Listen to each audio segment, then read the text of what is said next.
Hey, company parents. We have a couple of announcements that we wanted to get out before spring break. So first of all, if you haven't heard, Miss Katie did have her baby on Tuesday and she's doing great. The baby's doing great. We have a picture or two that she said that we could show the kids. So if you catch us in the lobby, we can share those.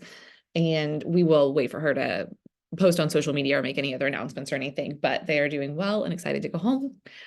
Um, so you are receiving right now, this is early, the company contract for next season. We wanted to get this out because of some changes that we're making to summer, and we want you to know about it ahead of time. Um, so in the past, you've had a choice when you signed your kid up for summer. All company students are required to do 12 hours in the summer, but you could get those in a variety of ways. Older students could go to TATD. You could do 12 hours, like the required 12 hours at the studio, or you could sign your kid up for unlimited hours at the studio if, that's going to be their chosen way to spend their time all summer long. Um, when we were looking at the schedule from last year and the attendance from last year, we decided to decrease the number of workshops that we were offering and the hours of the workshops. The workshops will all be 3 hours this year instead of 5, and we're only doing 3 per age group and 1 for Sparks. So when we made that decision, we looked at the cost of the unlimited plan and making it make sense with what we were offering. And we actually just decided to put everyone on unlimited because the price difference wasn't very much, and we want to encourage the kids to be here as much as they can. Um, within, we want them to go and have fun and go to camp and visit grandma and do all the fun summer things. But also if you're in town, we don't want them to be limited because y'all didn't sign up for more summer hours or whatever. By increasing it to unlimited, we also made the decision that instead of making the payment for summer due in May, we're going to decrease that or eliminate that May payment and add the summer payment to your regular monthly installments. So I just lost the number, whatever we decided the cost was for summer divided by 11. That's your cost per month is going to go up by that much, plus whatever else we needed to increase for inflation and whatnot. This is really important. If you have any friends that are in our regular academy programs right now that want to be joining company, it was a real, y'all at some point all experienced this. It got to be really expensive when you were still paying your monthly fees, but we ask for priority enrollment in April, and then your jacket and summer in May, and then you immediately started company fees in June. Like, it was just a lot that we were asking for all at once. So that's going to kind of decrease a pain point for new parents, which is great, but hopefully it also helps you, just have some flexibility in your May budget when I know a lot of summer things are coming up. So we still are going to go to TATD. We love TATD. If your dancer is not familiar with that, that is for dancers ages 10 and up who are entering 5th grade. So if your dancer has a late summer birthday and will be 9, but they're entering 5th grade, they're still eligible,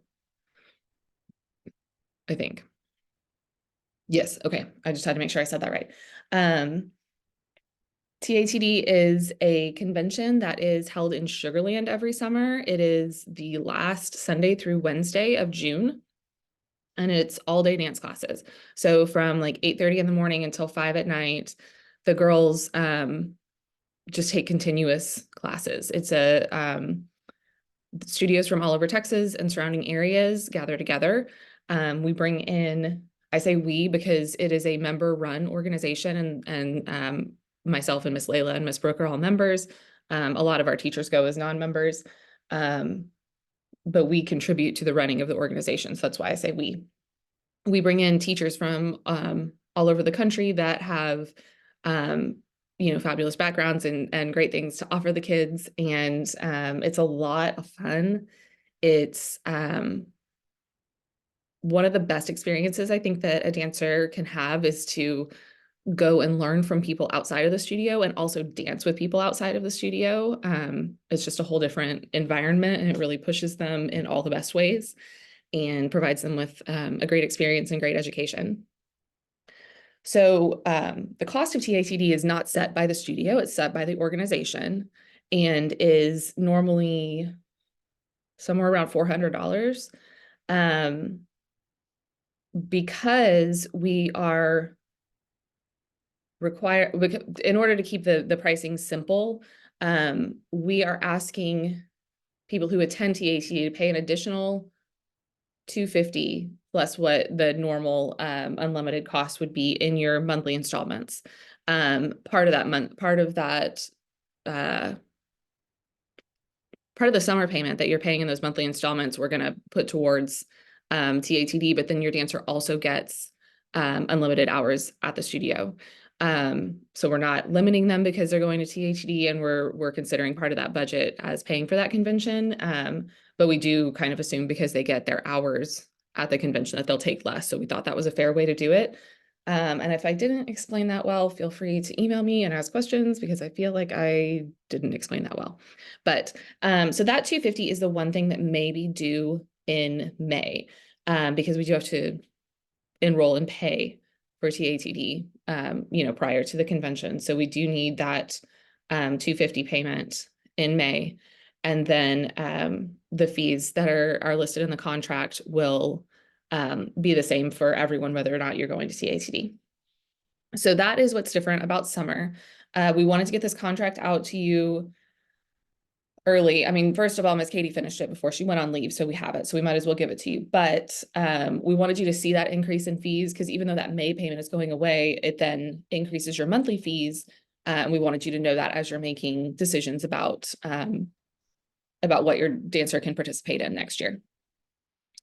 Another thing that we changed is honestly not a change so much as we're just kind of loosening these guidelines a little bit with solos.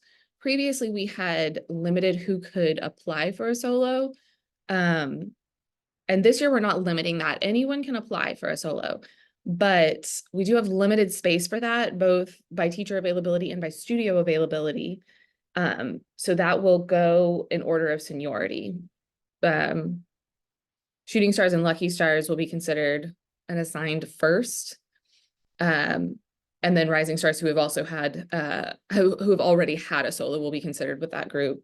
And then we'll consider duets, second solos, and any younger dancers after we've assigned that initial group. But again, anyone who's interested can apply for a solo because if we have the availability, we do want to offer that to younger dancers if we can. That deposit, I think in the past has been due in May, and now it's going to be due with your priority enrollment. But if you have a younger dancer and you pay that deposit and we can't assign them a solo, that's obvious, the deposit is refunded. Otherwise, that deposit, once your choreographer is announced, that deposit is non-refundable. So especially for older dancers, make sure that you absolutely know that you want to do a solo if you sign up for one and pay that deposit. And then the last thing to look at, this year, actually maybe last year, loosened our dress code a little bit, and in jazz and contemporary, we're allowing the dancers to wear leggings and tank tops. It has taken us 7 months to get the kids all the way on board with what we mean by leggings and tank tops, because we had sweatshirts in class, we had really big billowy t-shirts, we had kids in shorts that without tights and that weren't really dance shorts, we had all sorts of things. Their leggings and tank tops should be as tight as their leotard and tights. All of a sudden in the past 2 weeks, everybody's in the right thing. They all look great. So if they can continue to stay kind of on that path and actually adhere to the like, it needs to be as tight as leotard and tights. If they can continue to dress well, we may consider keeping that rule that they can wear leggings and tank tops. I know that they like that a lot. They get a little more fashion freedom that way, and I love that for them. we just need to make sure that we're keeping them in the style of clothing that we can adequately correct their movement so that we're training them the best that we can. So right now that dress code has gotten more strict, and we will continue to assess that. Hopefully the kids stay on track and we can keep it the same way it is this year. So that is all my announcements for today. Changes to summer. Solos are open for anyone to apply, and dress code is kind of in flux. I hope that you have a great spring break. We are going to be closed next week. I don't know that anybody is going to be answering their email, and hopefully you have something fun planned so you're not emailing us. But you know, I know that's not always the case. So I hope you have a great week, and we will see you back the Monday after spring break, and hopefully we will, well, I guess we have to answer our email over break because we are waiting on the schedule from Intensity. So hopefully we will be reaching out at some point with performance schedules and all of those details. But as of right now, we don't have that. So we are just waiting. All right, it's going to be an exciting rest of the season.